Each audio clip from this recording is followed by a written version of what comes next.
சொன்ன பேரும் அதுதான், சொன்னவுடன் உதடுகள் குதிக்கும். சூரியனை நீயும் நினைத்தால் அது இல்லையே. ஜில் என்று பேரும் அதுதான், கேட்டவுடன் நெஞ்சம் குளிரும். நதி என்று நீயும் நினைத்தால் அது இல்லையே. சிலிர்க்க வைக்கும் தெய்வமில்லை, மிரள வைக்கும் மிருகமில்லை. ஒளி வட்ட தெரிந்தாலும் அது பட்ட பேரில்லை.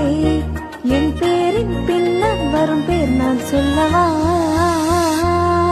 உன் பேரே தெரியாது, உன்னை கூப்பிட முடியாது. நான் உனக்கு ஒரு பேர் வைத்தேன், உனக்கே தெரியாது. அந்த பேரே அறியாது அட யாரும் இங்கேது. அதை ஒரு முறை சொன்னாலே தூக்கம் வராதே.